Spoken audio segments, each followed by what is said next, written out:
Hey, welcome back. Thanks for joining us as we continue through the Gospel of John. We're in chapter 12, and in some ways, this is a good dividing line. We're not quite at the halfway point, probably past that a little while ago, but it's very close, and this marks a change. And John is interesting in this regard, and we'll talk about it in a little bit, but we're just a little past halfway through the gospel, and we're moving to Jerusalem. And that's not the way that the story is presented in the other gospels, so that is something that John does uniquely. This is a familiar story, though maybe not the most familiar version of it, but this is the triumphal entry, or what we call in the other texts, Palm Sunday. And again, kind of fascinating that we encounter it in only the 12th chapter of the book of John. But let's look at this, jumping in here at verse 12, and we'll come back and go through it. The next day, a great crowd had come to the festival, heard that Jesus was coming to Jerusalem. So they took branches of palm trees and went out to meet him and shouted, "Hosanna! Blessed is he who comes in the name of the Lord, the King of Israel." Jesus found a donkey and sat on it, as it is written, "Do not be afraid, daughter of Zion. Look, your king is coming, sitting on a donkey's colt." His disciples didn't understand these things at first, but when Jesus was glorified, then they remembered that these things had been written of him and had been done to him. So the crowd that had been with him when he called Lazarus out of the tomb and raised him from the dead continued to testify. It was also because they heard that he had performed this sign that the crowd went to meet him. The Pharisees then said to one another, "You see, you can do nothing. Look, the world has gone after him." So again, an interesting choice for John. John chooses to spend almost half of his gospel focusing on the last part of Jesus' experience and the moving to Jerusalem. That happens pretty late in the other three gospels. A very much condensed telling of the story. John's going to insert a long chapter of a prayer, some teaching stories, some other things. But it's clear that John wants to focus on, as an author, what happens to Jesus in Jerusalem in this last part of his journey toward the cross. His actual telling of the story is pretty straightforward, though, and check me here, Michael, if I'm wrong, I think this is the first time that I remember that John has told us that something happened to fulfill Old Testament. I'm trying to run back through the other stories we've seen. I feel like this may be the first time we've encountered "as it was written." John is not nearly as inclined as, say, Matthew to quote Old Testament, but we see it here. Do not be afraid, the reference here. And then again, John gets ahead of the story and says the disciples will look back. We've said this over and over. John is not trying to keep a secret. He has the ending in mind, and he believes his readers do as well. So in some ways, a pretty simple telling here. Hosanna in the highest. Again, John goes so far to say, and I think John may be the only one that does this, the King of Israel, which is an incredibly loaded phrase in Jesus' day and time. Yeah, so what has happened with Jesus already shouldn't be underestimated. Of course, the miracle with Lazarus, which precedes, is the most, immediate miracle that happens that precedes this move now towards Jerusalem, is a story-changing moment. Jesus has not only demonstrated the ability to heal, Jesus has not only demonstrated the ability to have control over the elements, turning water into wine as a great example of that. Jesus has also shown himself to be capable of controlling death itself. And so at that turn, now there's no sign left, ultimately, in terms of those kinds of miracles. The greatest sign is yet to come, as John will tell the story. But as now Jesus, as he turns his face to Jerusalem, I think in many ways, Clint, John is now bifurcating crowds. And I think you're going to see that here later on in this text, where you've got the crowd that saw Lazarus come out of the tomb. So you've got the crowd of people who have seen and believe. And then you also have the crowd here who are the ones who are coming to meet Jesus as he comes to the city. That there's this kind of growing element of the fact that now Jesus has become a force to be reckoned with in terms of the people responding to the revelation. And interestingly, John keeps throughout the story this pace. Those who are amazed at Jesus' revelation and believe, he always shows us that equal and opposite power of those who see Jesus' miracle and they're driven to be his enemy. They're driven to push back against him. And that's just going to continue as the story goes on. I do think it's really interesting and really noteworthy here that John does turn back to Old Testament sources, like you say, Clint, to point out ways in which that Jesus is fulfilling the things that have come before. That very clearly is a way for John to connect back to the scriptures that people who would have received this book would have considered their Bible, right? Before there was the Gospel of John in our Bible, those Christians were reading what we call the Old Testament as their scriptures. And the reality here that John is embedding this Jesus story on the way to Jerusalem with all of the things that are going to happen there, embedding that within God's story over a much longer period of time. There's a way, Clint, when John references the scriptures of the Pharisees, these are the very texts that they would use to describe who the Messiah would be and what that will look like. John is once again providing this clear delineation between who sees Jesus and believes. They might even see him in the Old Testament. Those who see Jesus and don't believe are blinded to the reality of who he is in spite of the Old Testament. And I think in John, the scriptures serve a slightly different purpose than what they do in, like, say, the book of Matthew, where it's all about fulfillment. I think here, John uses those scriptures to show us how, regardless of exactly who receives them, we don't necessarily all end in the exact same place once we see Jesus through those scriptures. So once again, being transformed by the revelation of Christ is central, and those Old Testament passages, they become sort of buttresses around that. Yeah, and though John is an abbreviated telling of this story, if you're familiar with it from other gospels, there's preparation, there's an explanation of where they go and get the donkey, there's the Lord has need of it, Jesus tells, the disciples to make ready. John doesn't do any of that. John sticks to the very bare bones of the story here. Jesus rides the colt. And yet, all of those same themes are here, right? Humility, the idea that there are some that praise Jesus, that put down palm branches for him. I do think the word king, while it may be in other Palm Sunday texts, I do think that it functions a little differently in John. I think it's a little bit more of an intentional theme in this gospel, and yet that we shouldn't miss, just because we know the story from other sources, we shouldn't miss this idea that the king, the Messiah, the coming one, rides a donkey. That interesting juxtaposition, that interesting combination of Jesus as Messiah and Jesus as humble man, and all of, I think, the triumphal entry texts paint that picture. John is no different in that. John maybe paints the simplest version of it, but it's clearly there.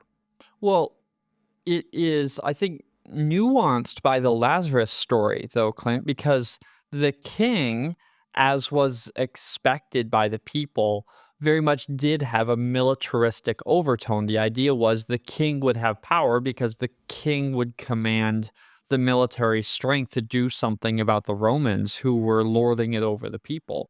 And so I think that these words become very much reinterpreted. Do not be afraid, daughter of Zion.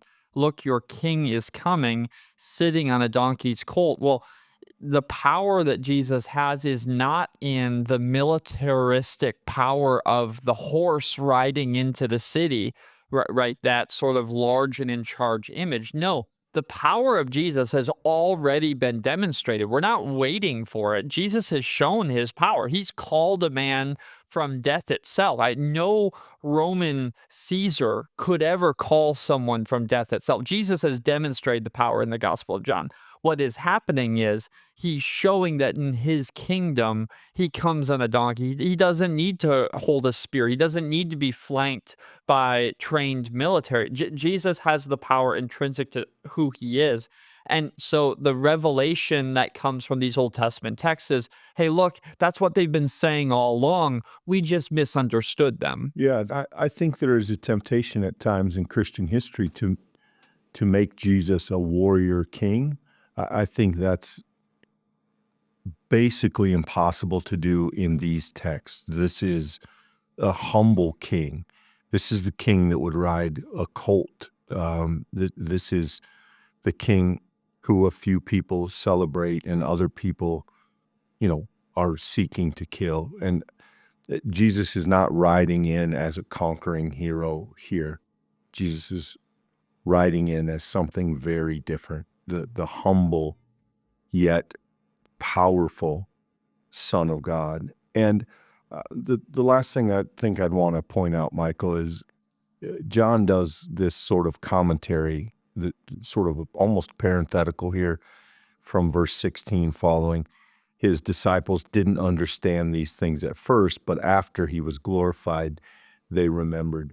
This is not the last time we're going to see that idea of looking back and seeing something more clearly in the context and with the clarity of the resurrection is, again, not just John. The other Gospels do that. I think maybe John does it the most and maybe arguably the best.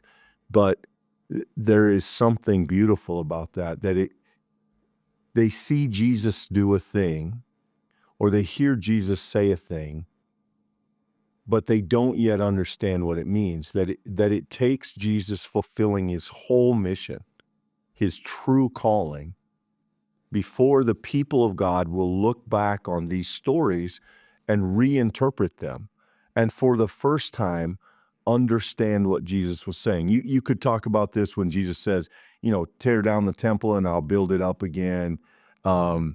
If you eat this bread and drink this cup, there are many examples of that, and many of them come from this latter part of Jesus' ministry and life. And I think there's something meaningful in the idea that none of us understand the depth of Jesus in the first encounter, that it takes understanding the bigger picture, the whole story. It takes remembering. It takes re-experiencing. It takes the Old Testament. It takes the New Testament. They remembered what had been written and what had been done to him, and then they understood. And sometimes we want to think that understanding is just, pull down the glasses and see everything perfectly, but that's typically not how faith works. It's a process. It's a progress in which we grow into understanding who Jesus is. And I love that John gives us some of that language as he tells the story and as he claims that even for the disciples. Well, Clint, I think here in verse 18, the word glorified is an important part of that because the glorification of Christ, if you're going to take that literally, you might think, especially as he's making this triumphal entry into the city, that glorification is going to look like powerful seat, a place of influence, lots of popularity and people following him. If you know the story to come, which we've said multiple times, John very much assumes that you know how this story is going to end. We're going to discover glorification looks very, very, very difficult. Glorification is subjugation. Glorification is giving up of one's body and ultimately Jesus's life. Sometimes the Gospels do this, and this is not just John, where they make a statement that if you were just reading it casually, you would be forgiven for thinking that you completely understand it. Well, Jesus is going to be glorified. Well, yeah, of course. So he's going to be lifted up. He's going to be a ruler. You're going to think like Revelation. He's going to come in on a white horse with a big sword. But in Matthew, for instance, you have it at the very end, the Great Commission. Matthew says, or quotes Jesus as saying, "I'll be with you even to the end of the age." Literally, as Jesus is going up, that Jesus is leaving. There's a kind of irony in those texts. And so you have to understand that glorification, or "I'll be with you to the end of the age," these things mean something different when you put them in the context of the whole, when you allow the story of Jesus and every single part of it to come together like a puzzle. You begin to see something that's more than the parts are individually. And I think what we have here is this awareness that the glory of Christ can't be understood even in the moment of seeing Jesus restore life to Lazarus, which is unimaginable for most of us. That would be glory enough. But the disciples don't get yet the kind of glory that Jesus is revealing because they haven't seen him give it all up yet. And it's only on the other side of that that they'll be able to put it all together. And John, I think to John's credit, is giving us this story so we can have a similar journey to those disciples, right? We can see Jesus along these revelatory moments in his life, but John expects, like those first disciples, that there will come a point where we too can see the larger puzzle that has been created out of the individual pieces. And I think that's a powerful way of sort of providing for future disciples, which we count ourselves in the number, to be fashioned and formed, for our imaginations to be shaped by who this Jesus really is. And I think the word remembered helps there, particularly in Greek. In English, you can read the word remember and you can think it's like when you forget to pick up something at the store. You didn't get bread, it was on the list and you forgot. In the Greek, and particularly in the Bible, remember has a deeper sense than that. It doesn't just mean call to mind, it means understand. It means put the pieces together. And so they do more than just, oh, he did say that thing. There's an understanding that is inherent in this word.